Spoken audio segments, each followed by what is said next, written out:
Assalamualaikum warahmatullahi wabarakatuh. Selamat pagi dan selamat siang. Semoga sehat selalu. Bertemu lagi dengan saya Muhammad Muhtador. Dalam hal ini kita akan berbicara tentang uh, perkuliahan ilmu Islam terapan.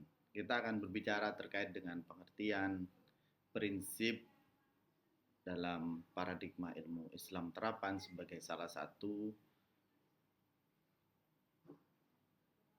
mata kuliah yang mencirikan terhadap Universitas Islam Negeri Sunan Kudus. Baik teman-teman, pada dasarnya kita akan memulai dengan satu cara pandang yang keluar dari pemikiran yang sangat umum, yaitu bahwa Al-Quran atau hadis Nabi atau sunnah ya itu dianggap hanya sebagai ajaran agama yang berisi tentang doktrin ibadah dan lainnya. Pada dasarnya dalam konteks keilmuan dalam Islam, dalam banyak hal yang ditawarkan oleh para pemikir muslim bahwa selain Al-Quran hadis itu sebagai doktrin agama dan sumber hukum Islam, Al-Quran dan hadis juga adalah sebagai produk ilmu pengetahuan. Dalam hal ini bukan berarti Quran hadis adalah ilmu pengetahuan, tetapi Al-Quran dan hadis selain sebagai sumber hukum Islam, tetapi juga sebagai sumber ilmu pengetahuan modern. Karena apa? Karena dalam banyak hal, Al-Quran dan hadis itu juga memuat kandungan nilai-nilai dan juga ajaran-ajaran yang menjadi sumber pengetahuan oleh banyak para pemikir. Sehingga Al-Quran yang sebagai wahyu Allah itu dimaknai dengan hadis Nabi, dipraktekkan oleh Nabi. Praktek Nabi itu menjadi salah satu sumber sumber pengetahuan oleh para umatnya yang nantinya menjadi pengetahuan yang kita dapati, yang kita peroleh. Begitu juga ilmu pengetahuan itu terkadang juga diambil dari sumber-sumber Al-Quran. Seperti contoh tentang ilmu pengetahuan terkait peradaban manusia, terkait cara perilaku sosial, konstruksi sosial, terkait dengan keimanan dan lain sebagainya. Itu diambil dari Al-Quran dan juga hadis Nabi. Pengetahuan ini pada masa awal yang diambil dari Al-Quran dan hadis Nabi itu masih bersifat sederhana. Pada masa awal itu masih bersifat tafsir, masih bersifat hadis syarah, masih bersifat ilmu kalam, masih bercorak fikih, bercorak filsafat, bercorak tasawuf. Ini adalah ilmu pengetahuan yang paling awal dalam keilmuan Islam, ya, yang diambil dari sumber Al-Quran dan hadis Nabi. Tetapi ini bukan satu-satunya ilmu yang merepresentasikan ajaran agama atau Islam. Tetapi ini adalah pengetahuan awal dalam menggali nilai-nilai ilmu pengetahuan dari Al-Quran dan hadis. Sehingga terbentuk Al-Quran, terbentuk tafsir, hadis, kalam, fikih, filsafat, dan lain sebagainya. Itu banyak diambil dari sumber-sumber primer ya, seperti Al-Quran dan hadis. Pada masa selanjutnya, apakah pengambilan nilai sumber pengetahuan dari Al-Quran dan hadis itu terbatas kepada keilmuan Islam ini? Iya, tidak seperti itu. Ini adalah keilmuan Islam awal yang produksi, yang dikarang, dikeluarkan ya oleh dikarang ya oleh para ulama. Ini adalah keilmuan awal. Sehingga untuk melihat Islam sebagai ilmu pengetahuan, setidaknya kita memahami atau bisa mendalami ilmu-ilmu awal ini. Ini pentingnya kenapa kita belajar ilmu Islam terapan. Sehingga Islam itu bukan hanya tafsir, Islam itu bukan hanya filsafat, Islam bukan hanya akidah. Begitu juga Islam tidak hanya tasawuf, tetapi Islam itu adalah perputaran ilmu yang sangat complicated. Sehingga melihat Islam itu adalah melihat hamparan laut atau hamparan alam, begitu. Tetapi teman-teman, keilmuan Islam tadi itu mengalami anomali, ya, mengalami paradok, mengalami ketidaksesuaian, mengalami banyak tantangan. Karena apa? Setidaknya keilmuan Islam itu pertama bersifat kognitif, hanya bersifat pengetahuan, dihafalkan, terus ada yang sampai dipraktekkan tapi tidak banyak, hanya dihafalkan, pengetahuan. Terus problem yang lain, keilmuan Islam itu bersifat biner. Bersifat biner itu ya benar dan salah. Katakanlah seperti ilmu fikih, ilmu akidah, dan lain-lainnya. Ketika memaknai Al-Quran, memaknai hadis, itu masih bersifat biner. Oh, kalau ini tidak sesuai dengan satunya, itu salah.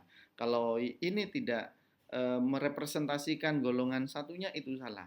Contoh, dalam tafsir, Muhammad Abduh itu pernah dalam tafsir Al-Manarnya pernah mengatakan bahwa dalam dunia Islam itu mengalami satu kemunduran yang sangat signifikan pada abad 19, padahal itu adalah abad modern Islam. Kenapa? Karena tafsir yang berkembang pada masa sebelumnya sebagai satu bentuk keilmuan Islam itu bersifat sektarian. Katakanlah ada tafsir bahasa, ada tafsir ideologis, ada dan lain sebagainya. Ini tidak juga menutup kemungkinan dalam bidang akidah. Katakanlah pada masa sebelum As-Sanusi, ya Al-Iji dan lain sebagainya, itu banyak akidah hanya diambil dalam konteks usul fik pada masa awal. Ini masih bercampur sehingga ada akidah Asy'ariyah, ada akidah Maturidiyah, ada dan lain sebagainya. Ada Qadariyah, Jabariyah. Ini bagi para pemikir Muslim ini tidak merepresentasikan terhadap keilmuan Islam kita karena masih bersifat benar dan salah. Oleh sebab itu, adanya biner, adanya sifat yang sangat mengandung benar dan salah dalam keilmuan Islam itu, bias ini memunculkan pada sektarian atau bias golongan, sehingga kalau bukan aliran A, aliran B dan C itu tidak benar. Ini adalah salah satu anomali dalam konteks teori ilmu pengetahuan yang berkembang dalam dunia Islam. Sehingga untuk melihat Islam sebagai ilmu pengetahuan, kita harus meminjam salah satu teorinya Thomas Kuhn yang terdiri dari 5 ya. Yang pertama melihat kita ya, melihat apa yang ada dalam kehidupan kita dari pemahaman terhadap Islam itu disebut sebagai normal science ya. Sains yang sudah berkembang, yang sudah mapan dalam kehidupan kita. Tetapi itu tidak menutup kemungkinan akan mengalami anomali. Katakanlah begini, orang dulu menggunakan jilbab, pemahaman tentang jilbab sebagai satu pengetahuan dalam dunia Islam itu ya cukup menutupi aurat. Praktek menutupi aurat itu kan sangat banyak pada masa awal. Tidak harus ditaleni atau diputer-puter ya. Pada masa awal cara orang menutup jilbab itu sangat sederhana, menutup begini saja dan itu pada masa awal itu dianggap sebagai sesuatu yang benar dalam konteks pemahaman Islam. Tetapi belakangan orang sudah mulai mempertanyakan ini itu adalah satu bentuk anomali. Loh, kenapa jilbaban tetapi lehernya masih kelihatan? Nah, itu pertanyaan-pertanyaan dan lain sebagainya. Maka pada masa anomali ini orang akan mengalami satu krisis pengetahuan. Dia akan mencari sumber otoritatif, katakanlah dari hadis, dari Al-Quran, dan dari sumber-sumber Islam lainnya. Apakah seperti ini dan lain sebagainya? Itu adalah yang disebut sebagai krisis pengetahuan. Lah, dalam konteks krisis pengetahuan, orang ketika mengetahui, oh ini tidak benar dalam pandangan saya, maka memunculkan satu paradigma baru. Paradigma baru ini yang akan apa akan bertemu dengan paradigma lama ya, saling saling saling berkomunikasi, saling berinteraksi, saling berdialektika. Tetapi lebih lebih kuat yang mana? Kalau lebih kuat yang krisis, maka sains baru, pengetahuan baru itu akan muncul. Tetapi kalau tidak, dia akan kembali pada sains lama. Lah, dalam konteks pengetahuan Islam, kita memang mengalami masih setidaknya kita masih memegang teguh pengetahuan abad 14 Muslim ya, yang disebut dengan abad kemunduran itu. Maka dengan adanya belajar tentang ilmu Islam terapan, kita berharap ada satu produktivitas ya pengetahuan kita yang bisa memberikan solusi terhadap pengetahuan-pengetahuan dan tantangan-tantangan baru terhadap pada Islam, baik yang datang dari dalam ataupun yang dari luar. Ini adalah paradok atau anomali dalam keilmuan Islam. Tidak semua yang disebut dalam tafsir, hadis dan lain sebagainya itu kebenaran. Karena itu akan mengalami satu yang disebut dengan anomali ya. Sesuatu yang berbeda dari pendapat umum.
Lah, prinsipnya itu setidaknya ada empat ya. Ada productivity, applicability, humanity, dan kritis ya. Karena ilmu Islam terapan itu tidak mungkin tidak kritis.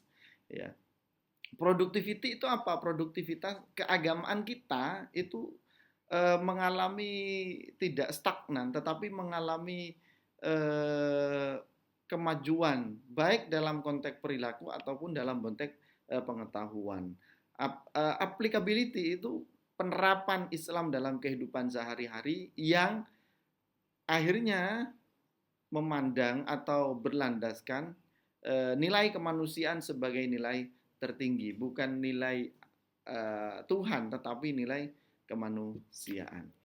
Nah, paradigmanya itu adalah paradigma amali, paradigma pengamalan dengan pendekatan ketika kita menggunakan ilmu Islam terapan, mengaplikasikan itu tidak hanya mono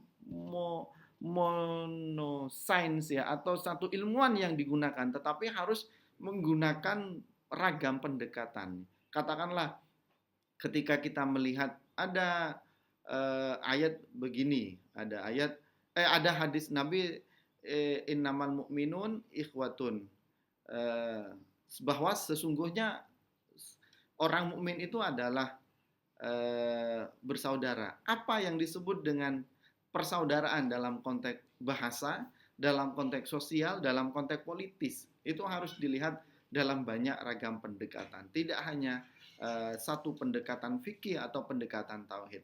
Karena itu akan mencederai produktivitas para ulama yang pada masa awal. Oke, demikian dari saya. Semoga bermanfaat kuliah pada pagi hari ini. Wallahul muwaffiq ila aqwamit thoriq. Wassalamualaikum warahmatullahi wabarakatuh.